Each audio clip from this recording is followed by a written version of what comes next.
प्रणाम भगवान। प्रणाम। गृहस्थ में रहने वाले एक बड़े अच्छे त्यागी पंडित जी थे।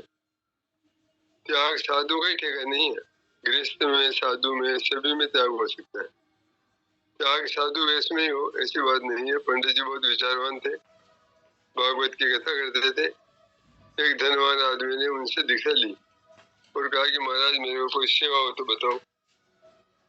धनी आदमी पीछे पड़ गया, मुझे सेवा बताओ। तो कहा कि तुम्हें राम जी ने धन दिया है, तुम तो सदा व्रत खोल दो, गोकों को भोजन कराओ, गोकों को अन्न दो। ऐसा महाराज ने कह दिया। वह श्रद्धालु था, उसने शुरू भी कर दिया। दान देते हुए कई दिन बीत गए। मनुष्य सावधान नहीं रहता है, हर एक जगह अभिमान ला करके उसको पकड़ लेता है। उसे देने का अभिमान हो गया कि मैं रोज इतने आदमियों को भोजन कराता हूँ। अभिमान होने से नियत समय पर तो अन्न देता और दूसरे समय में कोई मांगने आ जाता तो उसको वो ताड़ता, तिरस्कार करता, अपमान करता। क्रोध में आकर कह देता कि सभी भूखे हो गए क्या, सभी आ जाते हैं, सबकी नींद खराब हो गई, क्या गाली देता। पंडित जी महाराज ने वहां के लोगों से पूछा कि सदाव्रत का काम कैसा हो रहा है। लोगों ने दिया, महाराज अन्न तो देता है पर अपमान तिरस्कार बहुत करता है। एक दिन पंडित जी महाराज स्वयं ही 11 बजे रात को उस सेठ के घर पहुंचे। दरवाजा खटखटाया, आवाज लगाई, सेठ कुछ खाने को मिल जावे। भीतर से सेठ का उत्तर मिला, जाओ जाओ, अभी टाइम थोड़ी है। तो फिर बोले, कुछ तो मिल जावे, ठंडी बासी दे दो, कल की बची हुई रोटी मिल जावे तो भी ठीक है। भूख मिटाने के लिए थोड़ा कुछ भी मिल जावे तो सेठ जी दे दो। सेठ बोला, अभी नहीं है। पंडित जी जान करके तंग करने के लिए गए थे, बार बार देने के लिए कहा तो सेठ को क्रोधित हो गया, इसीलिए जोर से बोला, रात में भी पिंड नहीं छोड़ते हैं, दुख दे रहे हो। कह दिया कि ठीक तरह से अभी नहीं मिलेगा, जाओ।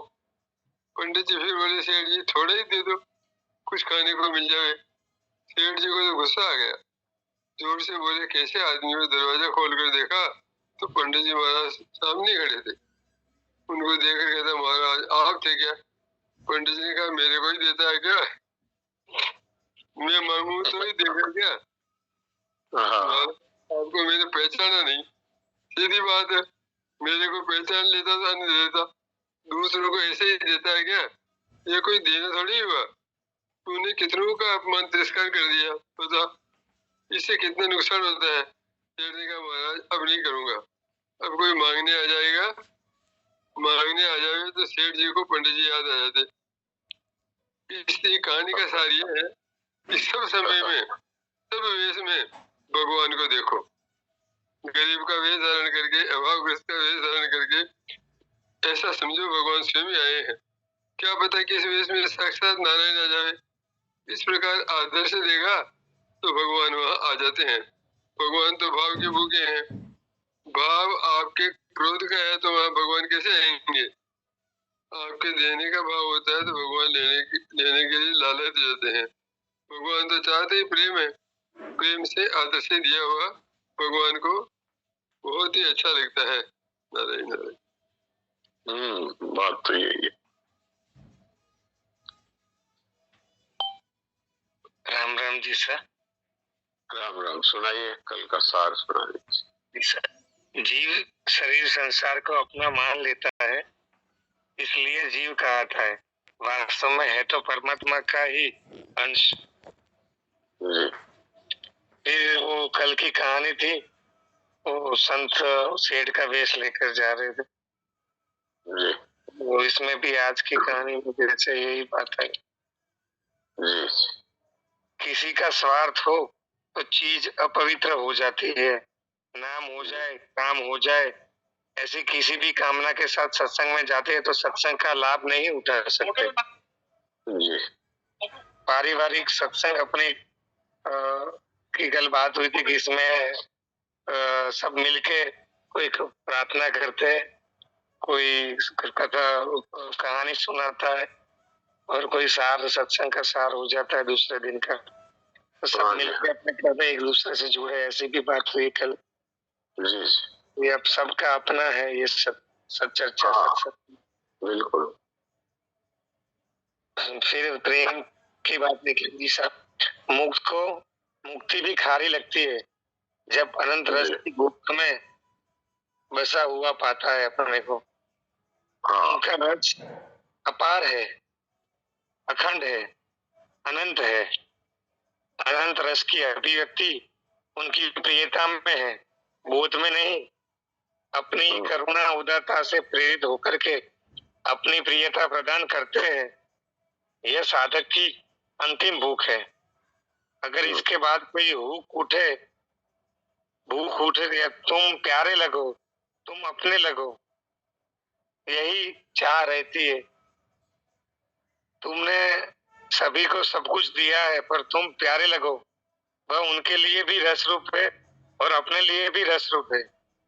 मुक्ति की पूर्ति होती है, किंतु उनकी प्रियता से अभिव्यक्ति का जो रस है उनकी, वो कभी पूर्ति नहीं होती। उनकी यही पीड़ा रहती है कि हे प्यारे, तुम प्यार देते हो, तुम सब कुछ देते हो, ये ठीक है, पर मुझे तुम प्यारे लगो, अपने लगो। जब कोई प्यारे लगे तो प्यारे को भी रस मिलता है और अपने को भी रस मिलता है, और इतना रस बढ़ता है कि लगता है प्यार है ही नहीं। वह जहाँ रहे आनंद में रहे प्यारे, यही भूख रहती है। प्रेमी को प्रेम का भान नहीं रहता, उन्हें तो प्रेम की भूख रहती है। वे जहाँ रहे उनको मेरी याद ना आए, आनंद में रहे, कहीं मेरी याद में वह दुखी न हो जाए। उनकी याद में दुखी रहूं मैं, तड़पता रहूं, पर वह दुखी न हो, पीड़ित न हो। यही प्रेमी की चाह रहती है, साधक की चाह रहती है। जी सर। हाँ बिल्कुल, ये बात है। प्रेम है, ये विलक्षण है।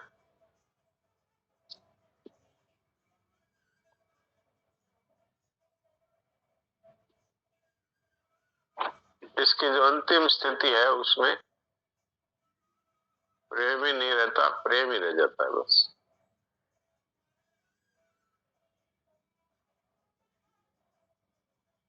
जैसे योगी नहीं रहता, योग रह जाता है, बोधवान नहीं रहता, बोध रह जाता है, ऐसे प्रेमी नहीं रहता, प्रेम रह जाता है।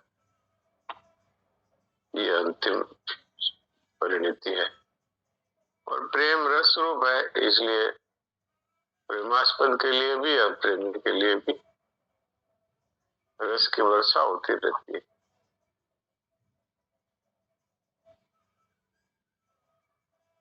आज शनिवार है तो साधक संजीवनी का बार है आज, तो इसको पढ़ा जाए। सभी साधक संजीवनी जिनके पास है वो निकाल लें और फिर पढ़े। हाँ देवकी जी। नारायण नारायण नारायण नारायण नारायण, सुना दीजिए। तो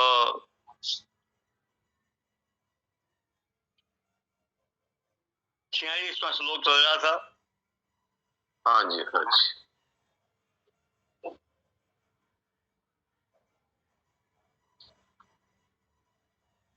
यावान अर्थ उद्पाने सर्वतः संप्रसुतलोके तावान सर्वेषु वेदेषु ब्राह्मण से व्यांत है।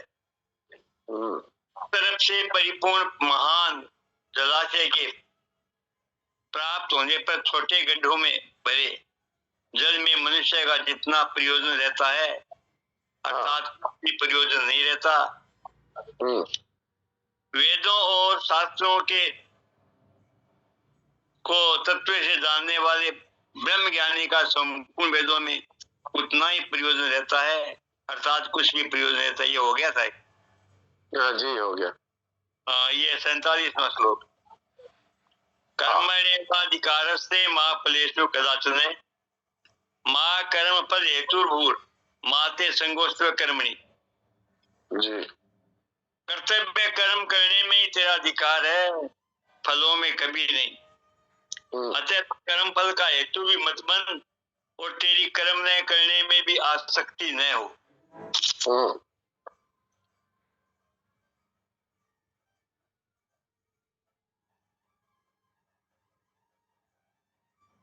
हाँ, व्याख्या। कर्मण्येवाधिकारस्ते, प्राप्त कर्तव्य कर्म का पालन करने में तेरा अधिकार, इसमें तू स्वतंत्र है। कारण कि मनुष्य कर्म योनि है, मनुष्य के सिवाय दूसरी कोई योनि नया कर्म करने के लिए नहीं है। पशु पक्षी आदि जंगम और वृक्ष लता आदि स्थावर प्राणी नया कर्म नहीं कर सकते। देवता आदि में नया कर्म करने की सामर्थ्य तो है, पर वे केवल पहले किए हुए यज्ञ दान आदि शुभ कर्मों का फल भोगने के लिए है। वे भगवान के विधान के अनुसार मनुष्यों के लिए कर्म करने की सामग्री दे सकते हैं, पर केवल सुख भोग में ही लिप्त रहने के कारण स्वयं नया कर्म नहीं कर सकते। नारकीय जीव भी भोग योनि होने के कारण अपने दुष्कर्मों का फल भोगते हैं, नया कर्म नहीं कर सकते। नया कर्म करने में तो केवल मनुष्य का अधिकार है। भगवान ने सेवा रूप नया कर्म करके केवल अपना उद्धार करने के लिए ये अंतिम मनुष्य जन्म दिया है। अगर ये कर्मों को अपने लिए करेगा तो बंधन में पड़ जाएगा, और अगर कर्मों को न करके आलस्य प्रमाद में पड़ा रहेगा तो बार बार जन्मता मरता रहेगा। अतः भगवान कहते हैं कि तेरा केवल सेवा रूप कर्तव्य कर्म करने में अधिकार है। तो ये तो बहुत वैसे सरल है ये बात, तो फिर भी इसमें थोड़ी बात कहते हैं। भगवान ने 39वें श्लोक में इसी अध्याय के और संबुद्धि सुनने की बात कही थी। 39वें श्लोक में 39वां श्लोक है, ऐसा थे बीता सांख्य बुद्ध योगे तमाम श्रेणु बुद्धे युक्तो या पार्थ कर्म बंधम प्रहास्यसि। ये पार्थ, ये संबुद्धि तेरे लिए पहले सांख्य योग में कही और अब तू इसको कर्म योग के विषय में सुनने की बात कही यहाँ पे कि भाई ये सेवारूप कर्म योग है, इसकी बात मैं तेरे को कहता हूँ। जिस संबुद्धि से युक्त हुआ तू कर्म बंधन का त्याग कर देगा। तो यहाँ सुनने की बात कही, अब ये इस बात को बता रहे हैं। उसकी समता की प्राप्ति के लिए हमें क्या करना पड़ेगा? बोले कर्म करना पड़ेगा। तो ये संबंध भगवान ने इस श्लोक का, जो स्वामी जी महाराज ने ये संबंध बताया, तो अब यहाँ पर भगवान कहते हैं वो समता कैसे प्राप्त होगी? तो कर्म करने से प्राप्त होगी। तो कर्म करने में अगर अपने स्वार्थ के लिए करेगा तो बंधन में पड़ेगा। तो किस लिए करना है? कि केवल दूसरों के हित के लिए करना है। तो भगवान कहते हैं कि ये कर्म करने का अधिकार है, ये केवल मनुष्य को ही मैंने दिया है, और किसी भी योनि में कर्म करने का अधिकार नहीं है, नया कर्म नहीं कर सकता। केवल पहले किए गए कर्मों का पुण्य अथवा पाप का फल भोग सकता है, बस। अब आप देखो इस पृथ्वी पर कितने जीव है और कोई नया कर्म कर सकता है क्या? कुत्ता है, बिल्ली है, गाय है, घोड़ा है, ऊंट है, बैल है, ये सब है, और कीड़े मकोड़े भी है, और जंगल में बड़े बड़े पशु हैं, शेर है, चीता है, हिरण है। ये सब केवल भोग योनि है, अर्थात मनुष्य जन्म में किए हुए पाप और पुण्यों का फल ये भोगने के लिए योनि है। इनको भोग योनि कहा है।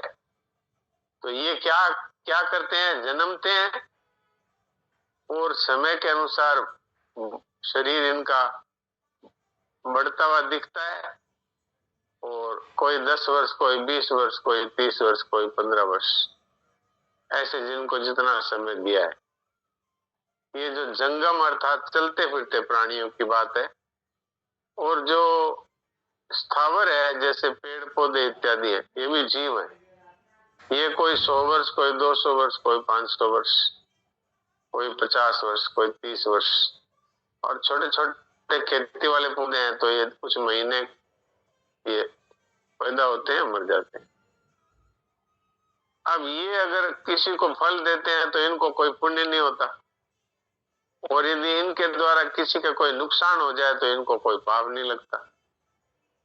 ऐसे जीव है, और शेर है जो हिरण को मार के खा जाता है तो उसको कोई पाप नहीं लगता, और वो कोई जीवों को यदि नहीं मारे तो कोई पुण्य नहीं होता, क्योंकि ये केवल भोग योनियां है, अपने कर्मों का फल भोगने के लिए मनुष्य जीवन में किए हुए कर्मों का फल भोगते हैं।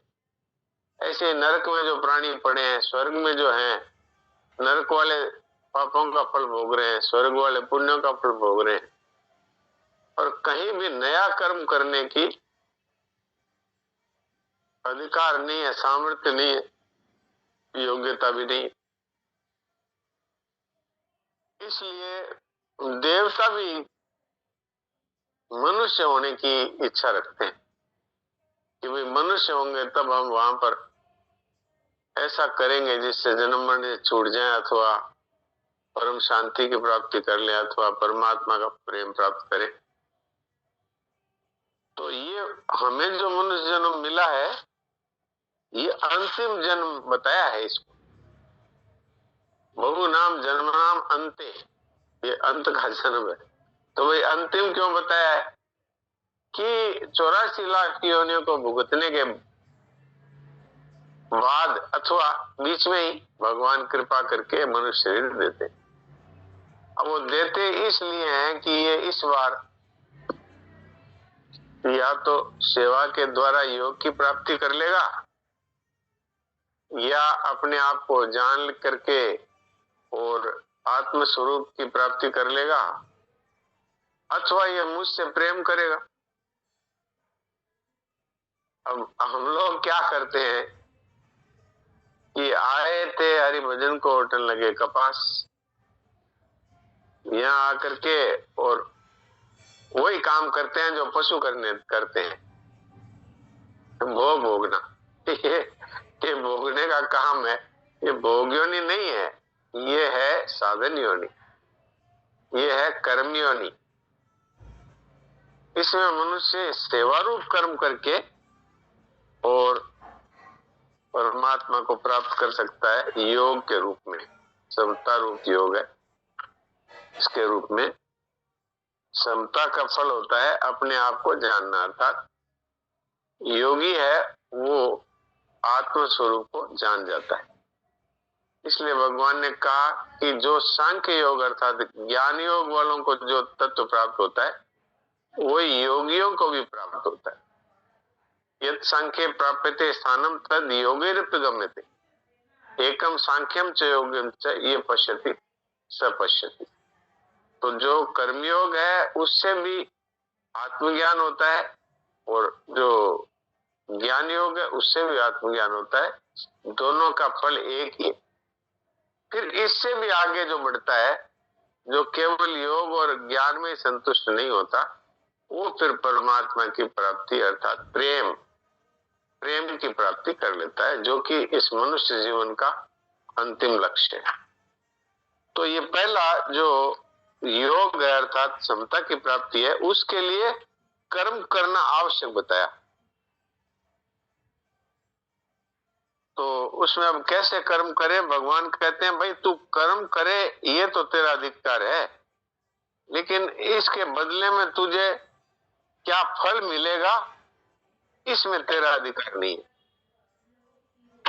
इसलिए तेरे को कर्म फल का हेतु भी नहीं बनना, अर्थात मैं बिजनेस कर रहा हूं मुझे फायदा ही हो, इस तरह से चाहना नहीं रखना है। व्यापार करता हूं क्योंकि करना कर्तव्य है। इसमें सफलता और असफलता ये भगवान के हाथ में। अपने तो करते रहे और सबके हित की दृष्टि से करें। ऐसे ही खेती है तो खेती करते हैं, लेकिन खेती करने से हमें इतना अन्न मिल ही जाएगा ये हमारे हाथ में नहीं। कई बार जो जितना हमारे मन में होता है उससे अधिक भी मिल जाता है, और कई बार ये ऐसी स्थिति होती है कि जो हमने जमीन में डाला था वही नष्ट हो जाता है और कुछ भी नहीं मिलता। लेकिन भगवान कहते हैं कि तुम्हारा काम है सबके हित की दृष्टि से कर्म करो। किसान इस दृष्टि से कर्म करे कि भाई ये जो अन्न होगा इससे सब लोगों का निर्वाह होगा और इससे जो मुनाफा मिलेगा उससे परिवार के लोगों का भी भरण पोषण होगा। बस इस दृष्टि से, सबकी सेवा की दृष्टि से वो खेती करे। इसी तरह से व्यापार करे तो लोगों को सही दाम पर और सही तौल से अच्छी चीज मिले, इसलिए व्यापार करे। अब उसमें लाभ होगा अथवा लाभ नहीं होगा ये उसके हाथ में नहीं। भगवान कहते हैं कर्मणि एव अधिकारस्ते, सिर्फ कर्म करने का ही तेरा अधिकार है, फल में तेरा अधिकार नहीं है। इसलिए भाई फल की चाहना मत रख। कर्म फल का हेतु मत बन का मतलब है कि इतना होना ही चाहिए, ऐसे तू चाहना मत रख। तो कैसा, जब चाहना ही नहीं रखेंगे तो फिर कर्म करें क्यों? जैसे कई लोगों से मेरी बात हुई, मैं विदेश गया था तब, तो जब ये बात कही कि भाई सब प्रकार की इच्छाओं का त्याग कर दो, तो बहुत सारे युवा लोग खड़े हो गए और कहने लगे जब कोई इच्छा ही नहीं रखेंगे तो मनुष्य मुर्दे की तरह हो जाएगा। जब कोई इच्छा ही नहीं है तो क्यों तो नौकरी करेगा, क्यों वो बिजनेस करेगा, क्यों वो खेती करेगा? इच्छा है तभी तो करेगा। तो इच्छा का त्याग करने से तो आदमी एकदम मुर्दे की तरह हो जाएगा। इसलिए भगवान ने यहाँ पर कहा कि भाई कर्म फल का हेतु नहीं बनने के लिए मैं कह रहा हूं, इसलिए तुम ये मत करना कि अब मैं कर्म करूंगा ही नहीं। इसलिए भगवान ने कहा माते संगोस्तु अकर्मणि, तेरी कर्म न करने में आसक्ति न हो जाए कि चलो पड़े रहो, अपने कुछ करना ही नहीं है, कुछ मिलना है तो मिल जाएगा, नहीं मिलना है तो नहीं मिलेगा। इच्छा रखने का और कर्म फल की इच्छा रखने का मना कर रहे हैं तो अपने काम ही क्यों करें? इसलिए भगवान यहाँ सावधान करते हैं कि इसका अर्थ ये नहीं है कि भाई अब कर्म करें क्यों। तो ये बात इस श्लोक के शुरुआत में कही। अब आगे कर्मणि पद का बताइए।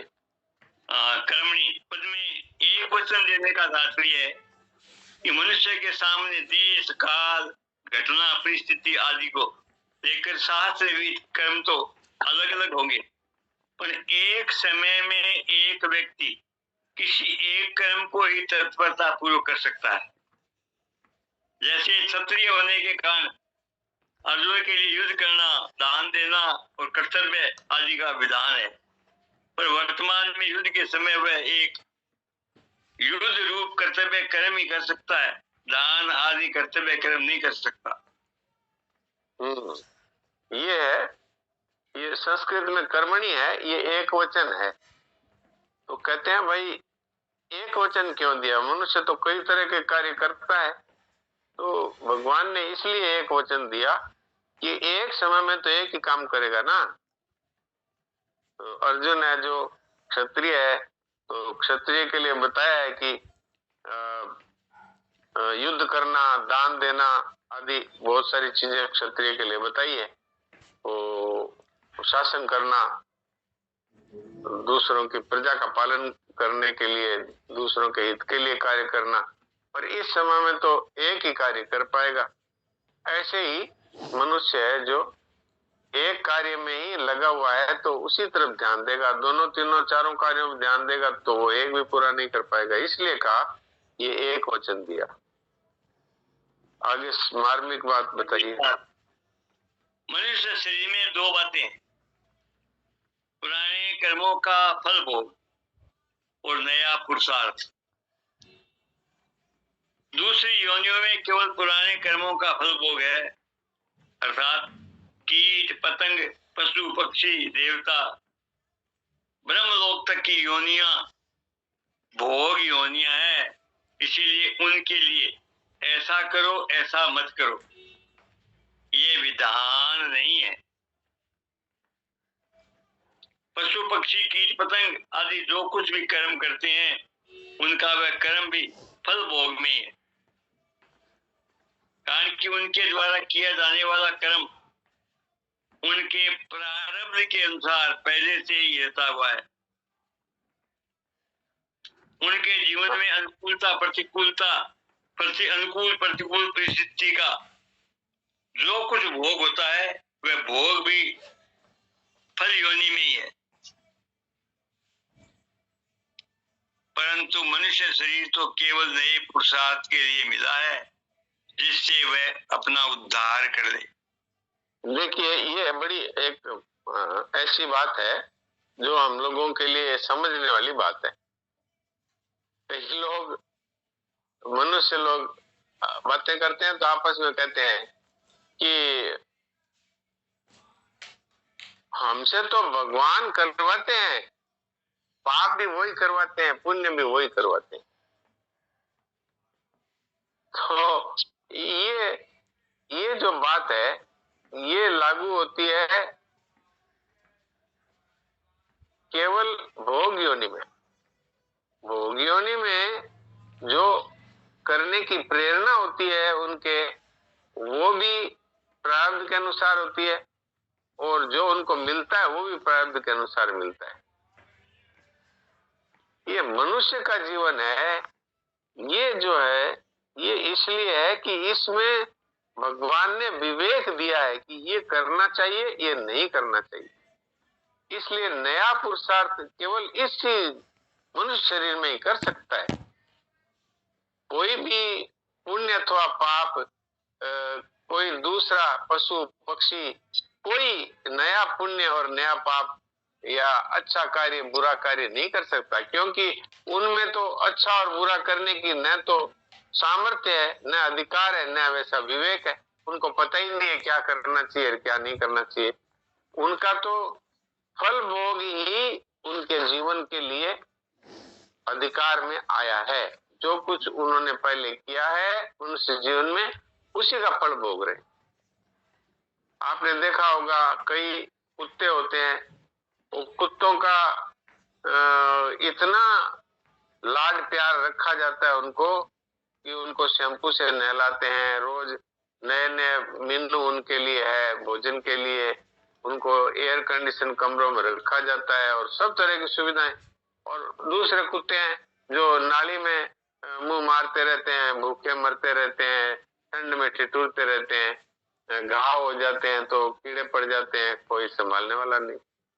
तो भगवान के यहाँ कोई न्याय जैसी चीज है कि नहीं? हाँ वो चीज है।